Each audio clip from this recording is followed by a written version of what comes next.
Bonjour chers amis et bienvenue dans la vidéo numéro 16 de la série consacrée au logiciel Geneator. Dans la dernière vidéo, nous avons vu comment nous pouvons fusionner deux petits fichiers en un plus gros, ainsi que les avantages de cette opération. Mais l'opération inverse a également ses avantages, c'est-à-dire extraire d'un gros fichier un ou plusieurs petits fichiers, paramétrés ou non, et correspondant à une lignée familiale. Le fait que certains fichiers soient volumineux ou deviennent de plus en plus volumineux n'est pas surprenant, car on a tendance à ajouter à un fichier non seulement des parents par le sang, mais aussi des parents par alliance, ce qui crée inévitablement un effet boule de neige. Mais à l'inverse, pour différentes raisons, on peut aussi avoir besoin d'un fichier spécifique à une lignée familiale. Geneator a prévu ce besoin et permet même l'extraction paramétrée de tels fichiers. C'est ce que nous voulons vous montrer dans cette vidéo. Le fichier en cours s'appelle arbre avec photo, comme vous pouvez le voir en haut de la page de l'interface. Et je vous montre immédiatement la photo d'archive que nous avons ajoutée aux notes de M. Denis Breton, que vous voyez ici. Je clique sur ce bouton et dans les notes, je vois qu'il y a plusieurs dossiers d'archives qui portent les titres suivants: photos, vidéos, audio, documents, liens sur Internet. Alors, tous ces dossiers contiennent des archives ou des documents d'archives pour chaque individu de vos fichiers.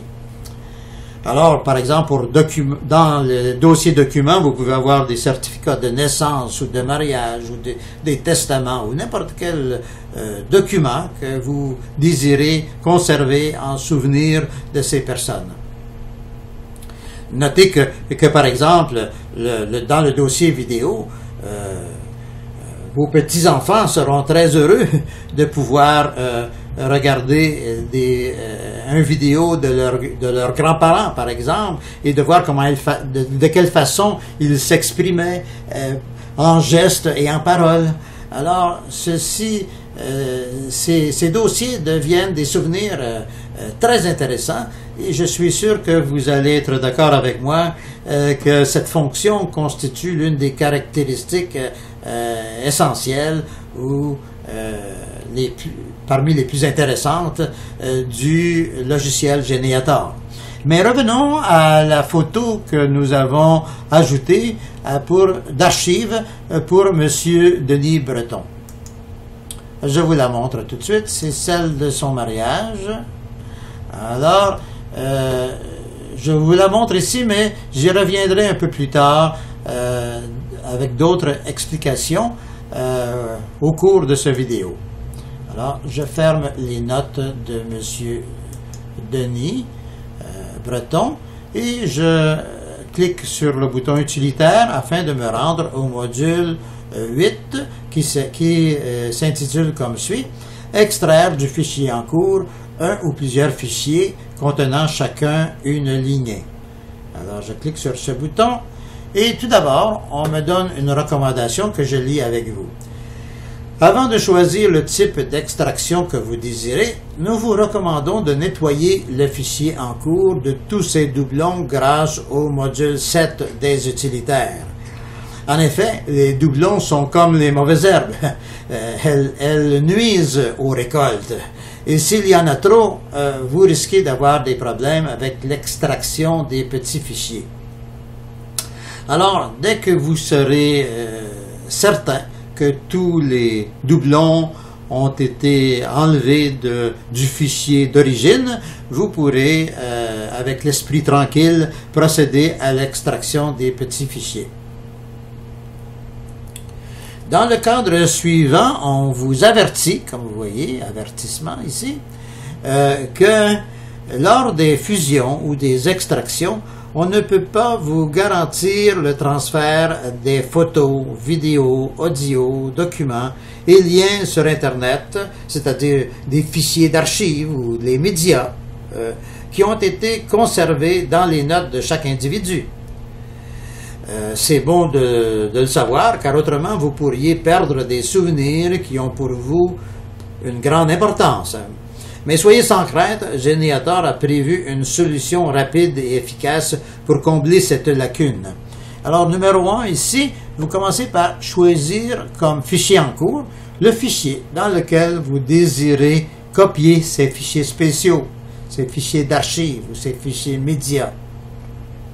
Et à l'article 2, vous utilisez le sous-module 13.7 des utilitaires grâce auquel vous pouvez réaliser cette opération sans risquer de perdre aucun de ces fichiers.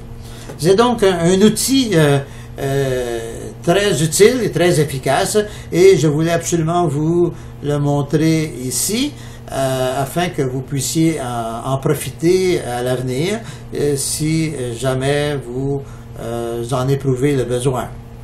Mais j'y reviendrai d'ailleurs un peu plus tard au cours de cette vidéo puisque je vous en ferai la démonstration une fois que nous aurons extrait le petit fichier qui va s'appeler Marcil du gros fichier qui, comme vous le savez, s'appelle Arbre avec photo.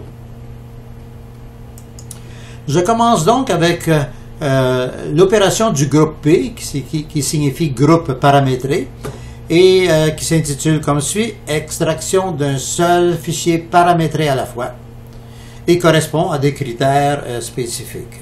Alors, je clique sur ce bouton et je vois que tout le processus du groupe P, du groupe paramétré, est divisé en 4 sections. Et nous allons voir les 2 sections principales, c'est-à-dire la section A et la section qui concerne l'individu principal actif et la section C qui concerne les paramètres. D'abord, dans la section A, on commence par déterminer qui sera l'individu principal actif en dessous duquel sera construit le nouveau fichier à extraire. On pourrait cliquer sur le bouton premier de la lignée que vous voyez ici en haut de l'entête permanent pour remplacer l'individu principal actif qui apparaît dans la case prévue à cet effet. Ici, nous avions Denis Breton anciennement. Mais le plus souvent, c'est un autre chef de famille qu'on choisira pour être le premier de la lignée du nouveau fichier à extraire. Et à cet effet, je vais cliquer sur le bouton rouge que vous voyez à droite du paragraphe pour aller chercher cette personne dans la liste générale des individus. Et cette personne va s'appeler Marcil Cyriac Marcil. Alors, j'écris seulement la lettre M. Pardon, M. Et puis C pour Cyriac. Et tout de suite, je peux cliquer sur le nom complet. Et je sais que c'est bien le bon, voyez-vous, j'ai tous les détails devant mes yeux. Alors, je clique, et vous voyez que Cyriac Marcil est maintenant l'individu principal actif du nouveau fichier à extraire qui contient une lignée de personnes, une lignée familiale en particulier. Alors, je m'en vais tout de suite à l'étape suivante, à la section suivante, qui concerne les paramètres du nouveau fichier. Alors, comme vous voyez, ces paramètres sont tellement variés qu'ils couvrent à peu près tous les types d'individus qu'on peut vouloir inclure dans un fichier de parenté. De plus, non seulement on peut inclure ou exclure, voyez-vous, inclure ou exclure, numéro 3 et numéro 4. Donc, on peut inclure ou exclure des individus d'une lignée familiale, mais on pourrait aussi inclure et exclure des gens qui ne sont même pas, qui ne font pas partie de cette lignée, mais qu'on désire pour une raison X inclure ou exclure. Alors, on a cliqué sur ces boutons ici et on va immédiatement chercher ces personnes dans la liste des individus. Mais je n'ai pas besoin de le faire ici, je me contente de tous les paramètres qui sont déjà cochés par défaut. Et j'inscris au numéro 5 le nom du nouveau fichier que je vais appeler Marcil, M-A-R-C-I-L. Et je clique sur le bouton pour le créer, tout simplement.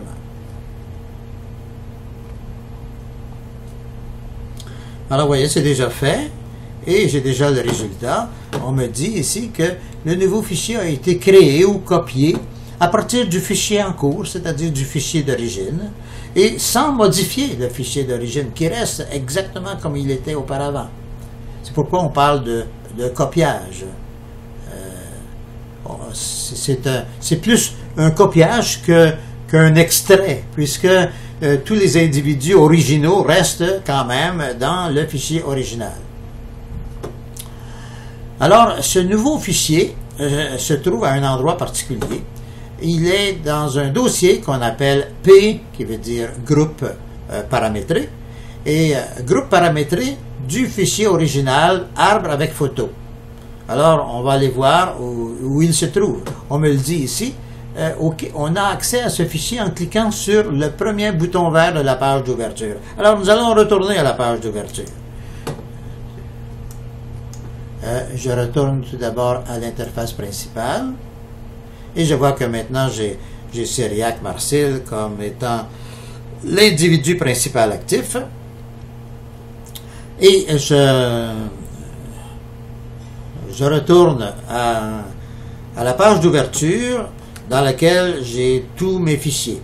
Mais vous voyez que le nouveau fichier que nous venons d'extraire ne se trouve pas ici parce que parfois on extrait des fichiers pour une raison particulière et on ne veut pas qu'ils figurent avec les fichiers habituels. Alors, on les met dans un dossier à part et je vais accéder à ce dossier en cliquant sur le bouton vert ici. Alors, vous voyez, comme on l'a dit, notre nouveau fichier se trouve dans un dossier qui s'appelle groupe paramétré du fichier original arbre avec photo. Alors je clique sur ce dossier et je vois notre fichier Marcil qui est ici. Je pourrais cliquer sur ce nom pour le transférer dans l'interface principale pour le consulter. Alors, mais il est ici, il est conservé dans un fichier, dans un dossier à part. Je ne peux pas le transférer immédiatement, comme vous allez le voir. Si je clique sur ce fichier, on me dit ici qu'un double clic sur ce fichier ne le transfère pas dans l'interface. Si vous voulez effectuer des opérations impliquant ce fichier, vous devez le mettre parmi les fichiers normaux. Alors, à cet effet, vous le mettez en surbrillance et ensuite vous le transférez parmi les fichiers habituels ou normaux en cliquant sur le deuxième bouton vert. Alors, il est déjà en surbrillance, je clique sur le deuxième bouton vert et voilà que notre nouveau fichier Marcil se trouve maintenant ajouté au fichier habituel. Et je peux donc double-cliquer sur le nom pour le transférer dans l'interface principale.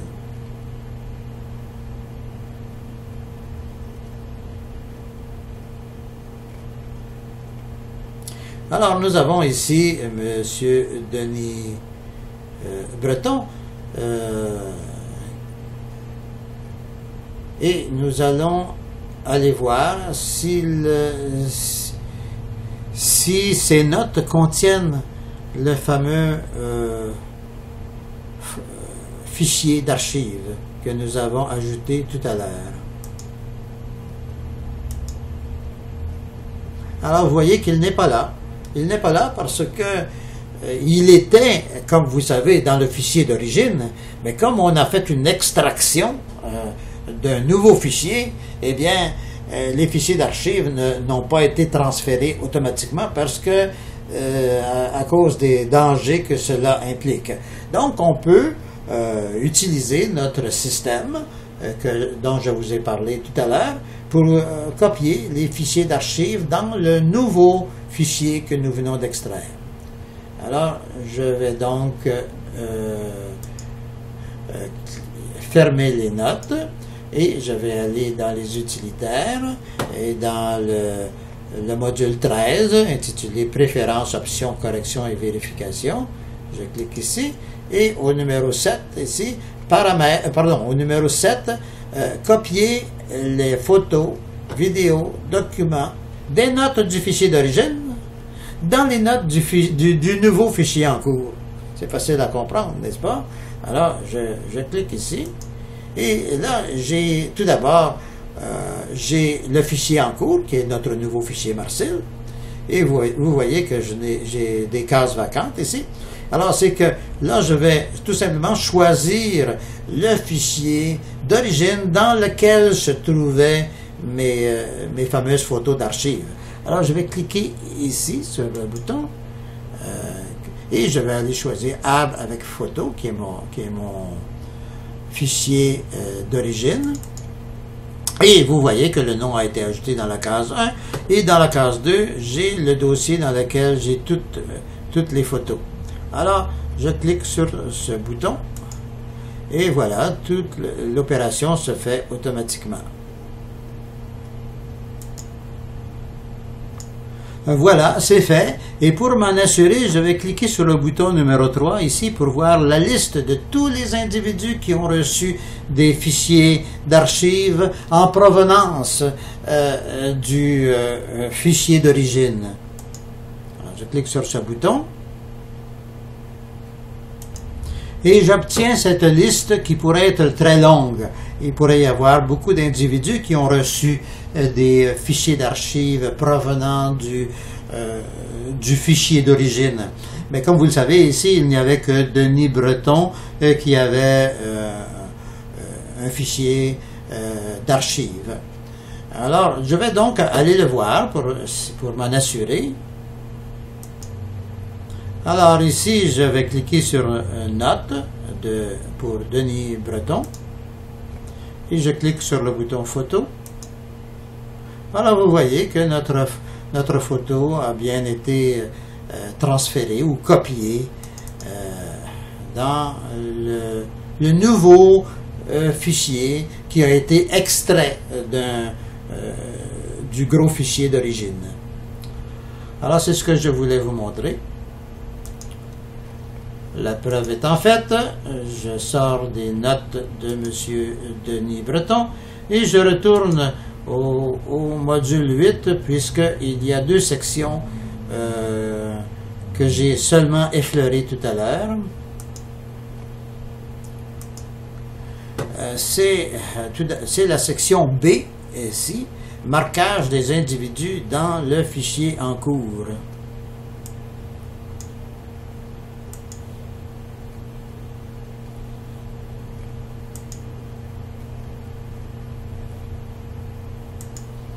On vous dit ici que c'est bien beau d'extraire des individus d'un fichier pour en créer un autre. Mais dans quel état laisse-t-on le fichier d'origine après un tel démembrement? Alors on vous répond que l'extraction n'est en réalité qu'une opération de copie et que le fichier d'origine, en ce qui le concerne, reste parfaitement intact. D'accord? Mais comment peut-on distinguer entre les individus qui ont été copiés dans le nouveau fichier ou dans des nouveaux fichiers, s'il y en a plusieurs, et ceux qui restent intouchés dans le fichier d'origine? Il devrait y avoir un moyen de faire la distinction entre ces deux sortes de fichiers. C'est bien simple. Ceux qui ont été copiés sont dotés d'une marque invisible que n'ont pas les autres individus. Mais parfois, on veut effacer ce marquage et on veut recommencer le marquage à partir de zéro. comment allons-nous faire? Eh bien, on n'a qu'à cliquer sur le bouton rouge que vous voyez ici et toutes les marques invisibles dont étaient dotés tous les individus qui font partie de d'autres fichiers, eh bien, toutes ces marques vont disparaître et donc tout redevient comme c'était avant et on peut recommencer à faire un marquage à partir de 0. Je clique donc sur le bouton rouge ici pour recommencer à partir de 0. Voyez-vous, l'opération a été effectuée avec succès. Et je vais refaire l'extraction ici, que j'ai faite antérieurement. Marcil. Et je clique ici.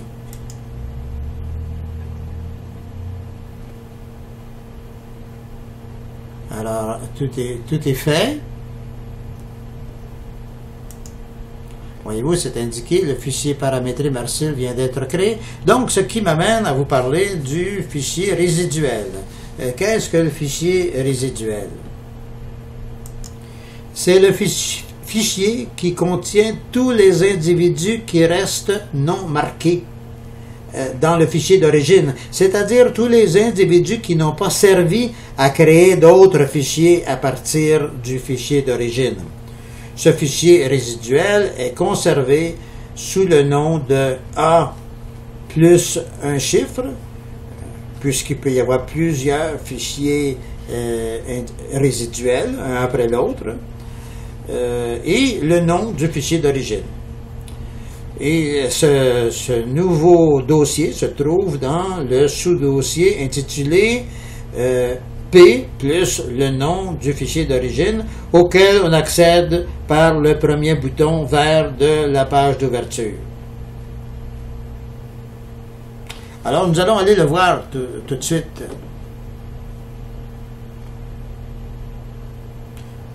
Bien, tout d'abord, nous allons le créer. Alors en cliquant sur ce bouton. Et voilà, il est créé, ça prend une seconde. Et nous allons aller le voir dans le dossier auquel on accède par le premier bouton vert que vous voyez ici. Alors le dossier s'intitule P, arbre avec photo, comme vous le savez déjà. Je clique sur ce... Et j'ai maintenant... Vous vous souvenez à notre fameux petit fichier que nous avons extrait tout à l'heure. Et celui-ci, bien, c'est tout simplement le fichier résiduel. C'est ce qui reste après avoir extrait tous les individus du fichier d'origine. Et avec ce fichier-là, qu'est-ce qu'on peut faire? Ben, on pourrait... on peut le laisser là et pour pouvoir s'en servir plus tard. Ou on peut le changer de nom, si vous voulez. On peut le renommer. On peut, par exemple, ici, le renommer. Je le mets en surbrillance et je clique sur le bouton renommer. Et ici, je peux l'appeler, par exemple,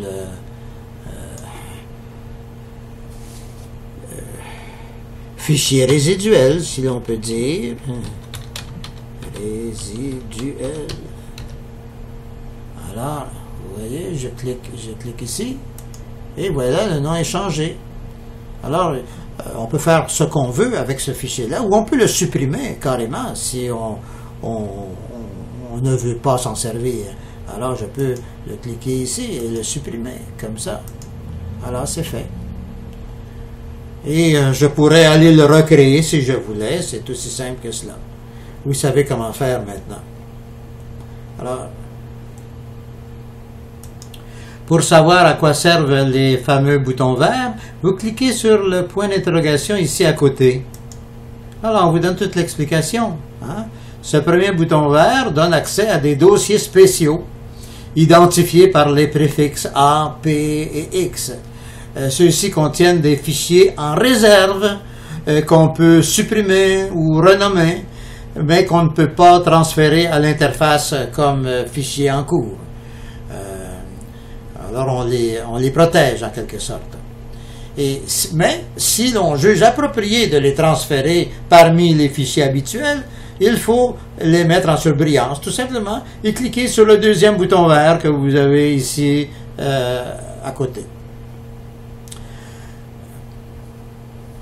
Un autre clic sur le même bouton vert, le premier, permet de revenir à la situation antérieure avec les fichiers habituels. C'est ce que nous allons faire. Et on vous dit ici, si vous voulez savoir de quoi il s'agit par les groupes A, P et X, eh bien, allez dans la section 8, vous allez le savoir automatiquement. Bon, alors, ceci étant dit, je clique sur le premier bouton et je reviens à la liste des fichiers habituels. Je retourne dans Arbre avec photo.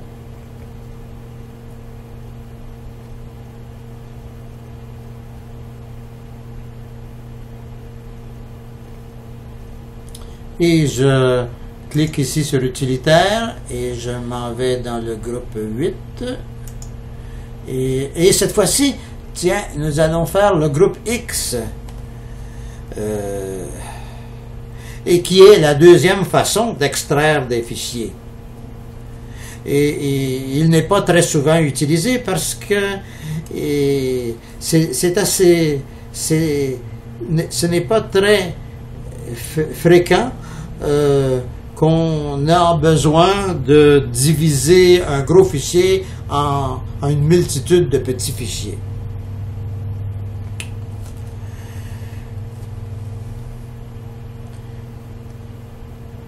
Et on le fait selon des critères établis d'avance. Ainsi, il n'est pas suffisant de dire que chaque ancêtre qui n'a pas de parents a droit à sa propre petite lignée et par conséquent à son propre fichier. En un tel cas, on aurait une multitude de petits fichiers ne contenant qu'une ou deux générations, ce qui ne vaudrait pas vraiment la peine. C'est pourquoi la petite case rouge du premier paragraphe sert à spécifier le nombre de descendants qu'on considère suffisant. Je vous le montre ici. Alors, vous voyez la petite case rouge ici. Alors, vous indiquez ici le nombre d'individus que vous désirez avoir dans les nombreux petits fichiers que vous allez faire, que vous allez extraire grâce à cette opération. Alors, il se peut que vous ayez à inscrire différents nombres d'individus avant d'en arriver au groupe, au nombre optimal que vous désirez, correspondant à la grosseur des groupes que vous désirez. En revanche, ici, il n'y a pas de fichier résiduel pour les individus qui n'auront pas été choisis pour faire partie des nouveaux petits fichiers. L'article 2 que vous voyez ici prévoit seulement d'établir une liste des ancêtres sans parents qui n'auront pas été choisis pour parrainer une lignée. Mais on présume que la plupart d'entre eux feront quand même partie d'un fichier existant à cause de l'alliance. Et l'article 3, que vous voyez ici, eh bien, prévoit d'établir une liste de tous les individus qui ne font pas partie d'aucun fichier existant. Et grâce à cette liste, on pourra regrouper ces individus dans un autre fichier créé pour l'occasion, ou tout simplement les incorporer à des fichiers existants. Et cela se fait à la discrétion de l'utilisateur. En somme, l'idée ici est de reclasser tous les individus du fichier d'origine dans des petits groupes, si vous voulez, ou dans des petits fichiers, afin de pouvoir supprimer complètement le fichier d'origine. C'est ça qui est le but de l'opération du groupe X. Et c'est ainsi que se termine ce vidéo sur les fusions. J'espère vous avoir donné un bon aperçu de toutes les opérations que l'on peut faire grâce au module 8. Il ne me reste plus qu'à vous inviter à consulter les prochaines vidéos qui porteront sur des fonctions de plus en plus spécialisées du logiciel Geniator. Sur ces mots, je vous dis à bientôt.